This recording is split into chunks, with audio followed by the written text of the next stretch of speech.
Hello everyone, welcome back to my YouTube channel / welcome if you're new. Since it is spooky season, I thought today I would show you guys how to turn yourself into Sally from Nightmare Before Christmas. So let's just jump right into it. So starting off with some things you're going to need a cream-based paint palette or a water-based blue paint. I personally prefer using a cream-based paint because I find that they provide a lot more coverage. It's easier to cover your brows with them when they're blocked out. Just a lot of pluses to this, and it's a little bit easier to work with. You get to mix your own shade as opposed to buying it already pre-mixed. So there are a lot of pros to investing in a palette like this. This one's from Athena that has a lot of different colors in it. You really just get more freedom and you get more coverage with it as well. Going along with mixing the paints, you're also going to want something to mix with. I got this off of Amazon and I can just put it on the back of my hand like this, mix my colors, and then pull them straight from there when putting them on my face. You can really use anything. You can use a paper plate, for God's sake, but just find something to mix your paints on, especially if you are using a cream-based paint palette. You're also going to need a translucent setting powder. You're also going to need a glue stick and some sort of old eyebrow spoolie. This is going to be used to block out your brows. If you've never done it before, or you're not comfortable with putting the glue on your brows, or for whatever reason you really don't need to for this, I just prefer doing it because then I get to, again, I have more creativity to kind of draw whatever shape that I want or make them whatever color that I want, and those are just some benefits of blocking them out. I also prefer using the purple disappearing glue. I don't know, something about it is just a lot easier to work with. You're also going to need a foundation brush and preferably a sponge as well. You're also going to need either an eyeliner or a water-based black paint. You're also going to need an eyeshadow palette. This one is by Blends. I really like this one because it has a wide variety of shades. It has a lot of transition colors. But you can really use anything that you have. You can use the James Charles palette. I know he's kind of canceled, but that one also has a good shade range to it. Anything by ColourPop, those ones are really pigmented. Just find anything that has a good variety of some blues in there because you're going to need that to add depth to the face later. A primer as well to help prime your face before you start is also going to be very helpful. And I think finally you're going to need a red lip of some kind. I really like this liquid suede one by NYX. It goes on really smoothly, it's super pigmented, and it works perfectly for her. Alright, so the first thing that you're going to want to do is put on a wig cap or a headband. Since I am going to be wearing a wig, I am going to be putting on 3 wig caps just because I like my hair to be super flat against my head and I like to look like an egg by the end of it, so I'm going to go put these wig caps on.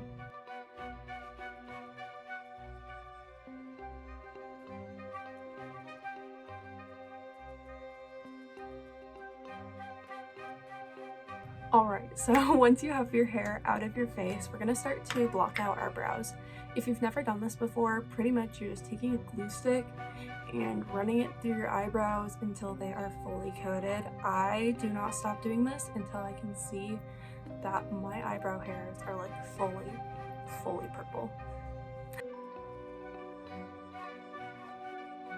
Once you feel that your eyebrows are coated, you're going to want to take your spoolie and brush them pretty much straight up. The point of this is to get them to lay completely flat.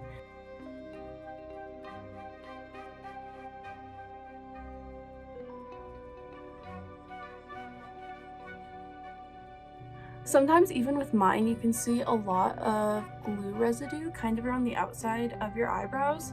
Don't freak out about it. What you can do is you can take a makeup wipe or some micellar water, something like that, and just gently rub your forehead wherever that glue residue is, and that should get rid of it and help smooth it all out for you. After everything is kind of smoothed out to your liking, you're going to take some of the translucent powder on your beauty sponge or brush and you're going to tap it all over and set that brow in place.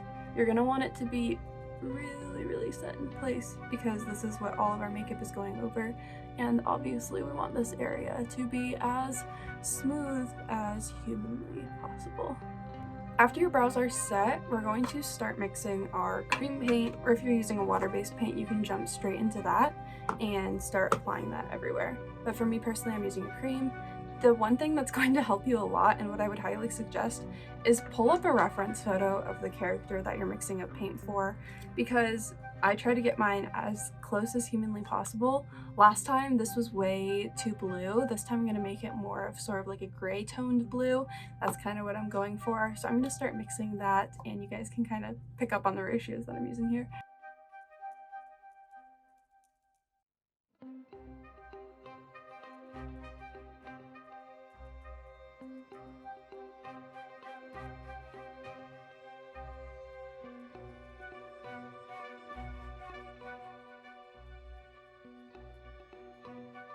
Alright, so here I have that finished color. You can see that it is much more gray toned than this blue over here, and I think it's going to work a lot better for Sally this time, especially since it's a cream now. And after you mix your paint, you are ready to start applying it to your face. So like I was saying earlier, I like to kind of start by just applying the paint, and then I like to go in and blend it a little bit with a brush first. And then I will go in with a beauty blender and blend it all out and make it smooth after. So I'm going to do that real quick.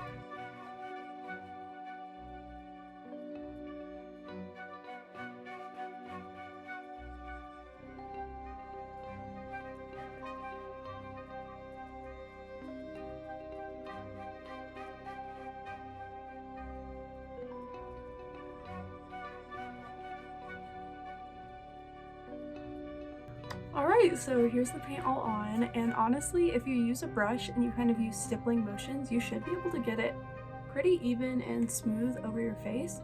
So the next thing that we're going to do is start to contour a little bit and start to put in some depth into this. For my contour, I'm going to mix a little bit of this dark blue with a little tiny bit of black just to make it more darker and more gray toned.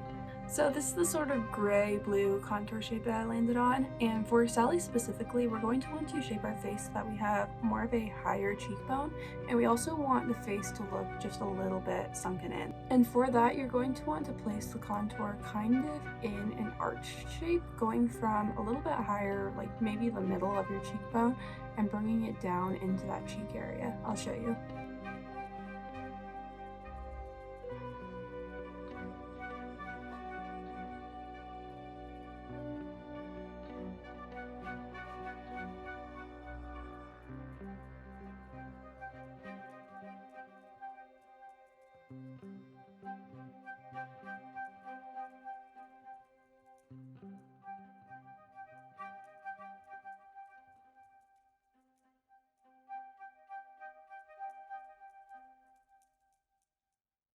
I'm also going to contour my nose just to make it look super slim.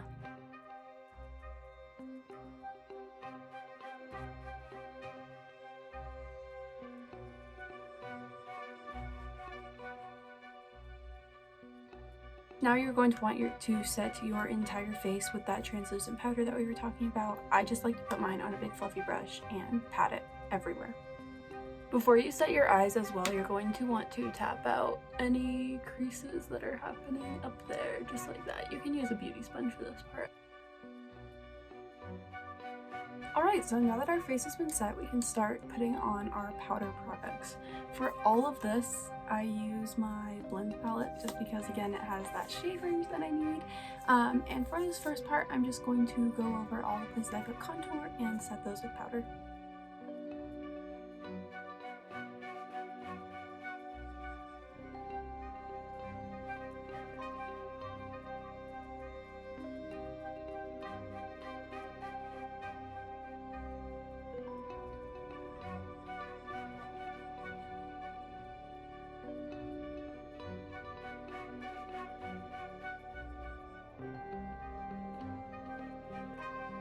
Once you've set your entire face and gone over your contour, we can finally move on to the eyes. Now, Sally, as you can see here, she kind of doesn't really have any eyeshadow or anything too dramatic going on, but I just want to add a little bit more depth and definition to my eyelids. So I'm pretty much just going to take my contour shade that I just mixed, which was a little bit of this gray color and a little bit of this blue color mixed together.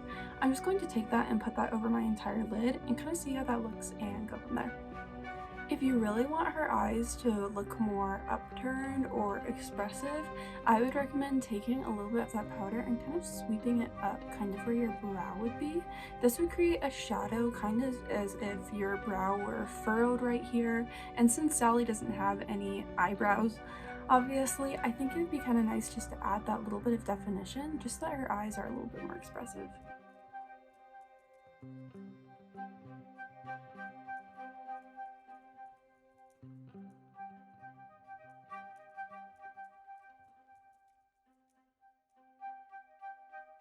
And you could see really how that just changed our entire eye shape and made it look like so much more expressive. I think that's so cool how makeup can do that. And I'm also just going to take that same color that I just used and put a little bit on my lower lash line. Again, just for personal preference. Alright, so that is how I'm going to keep my eyes. We're just going to move straight on into how to do these stitches next. If you're using a paintbrush and a water-based paint for these, like, props to you, because you need a steady hand for either of these, but I feel like the brush is more difficult than going with a liquid liner. So I'm just going to start by going in and kind of drawing the lines where I need them, and then I'm going to go in and do all the stitches for it.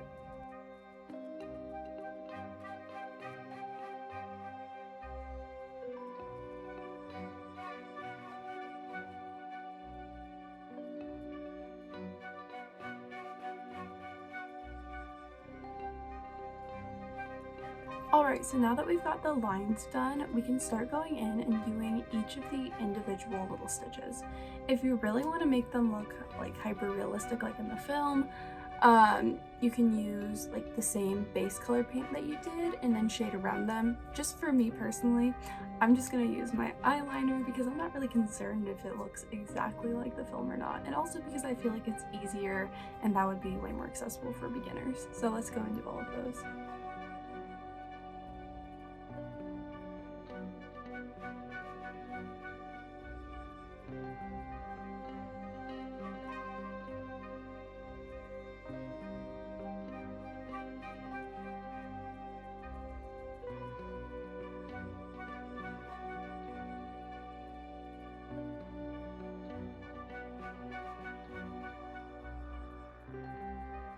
Now I'm going to go in and put on this red lip. I need to do this while I'm not talking, obviously, so I'll see you in a minute.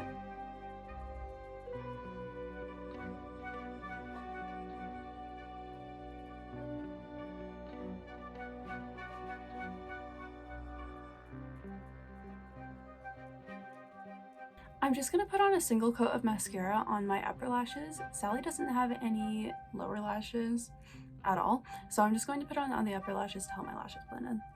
Count how many times I said lashes.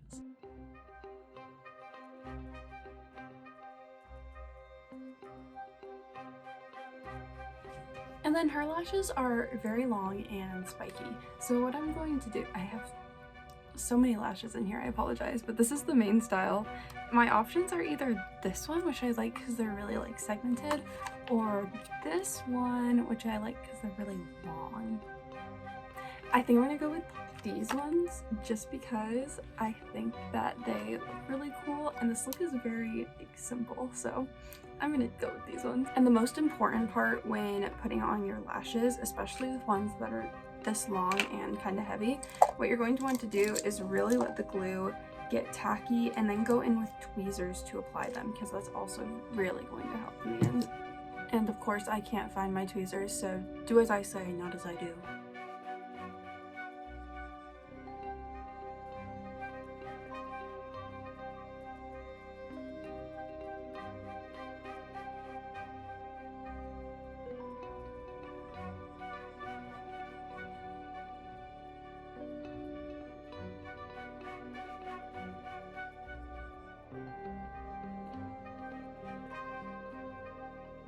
For highlighter, I'm just going to be using a, where'd it go?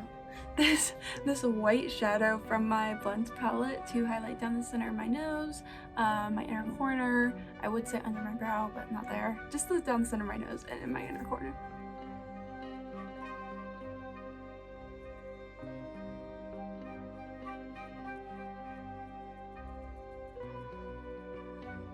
Alright, And then the last thing that you're going to do is take your hair down or add your wig.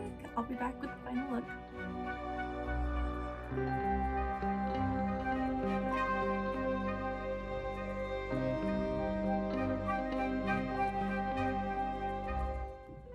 Alright, and here's the finished look. I love how cute this is. I love how it came out. I feel like it really captures Sally and gives it off. So I am obsessed with this, and I think it looks so good too if you even like painted her dress on. I know I didn't like do any of that, or had her dress and were actually in full costume. I think that would be so adorable. Thank you so much for watching. I hope this is helpful if you want to be Sally for Halloween, or if you're just trying to do a cosplay. And if you like this, please give this video a thumbs up and subscribe, because I'm going to have more content like this coming soon on my YouTube channel. You can also follow me on Instagram for all my other makeup looks and fun ideas. Thank you guys. Have a wonderful day/night.